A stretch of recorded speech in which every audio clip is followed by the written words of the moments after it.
हमारा आज का नॉवल एक बेहद इंगेजिंग विलेज लाइफ हवेली बेस्ड है, फ्यूडल सिस्टम है, वनी बेस्ड है, वडेरा सिस्टम है। इसमें हीरो डॉक्टर होता है, हीरोइन डॉक्टर बन रही होती है। और इसके अलावा इसमें हीरो बहुत ज़्यादा शरीफ है, बाकिरदार है, अपने नफ्स पर बहुत कंट्रोल करने वाला एक मर्द दिखाया गया है। सांवला सा है, आम शक्ल सूरत का है। जबकि दूसरी तरफ हीरोइन बहुत खूबसूरत, अट्रैक्टिव है और बहुत रिच फैमिली से बिलोंग करती है, तो ये स्टेटस डिफरेंस भी है।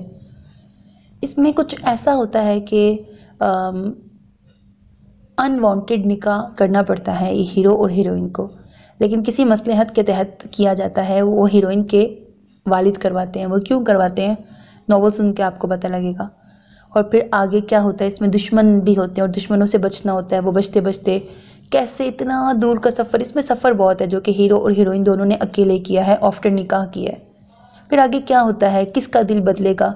ये एक टेम्परेरी समझ लो कॉन्ट्रैक्ट निकाह होता है इनका, लेकिन फिर क्या कॉन्ट्रैक्ट निकाह बाद में ख़त्म हो जाता है या फिर इनमें से किसी का दिल बदल जाता है। डिवोर्स कोई लेना नहीं चाहती बाद में या कोई देना नहीं चाहता बाद में, वो आपको नॉवल सुन के पता लगेगा।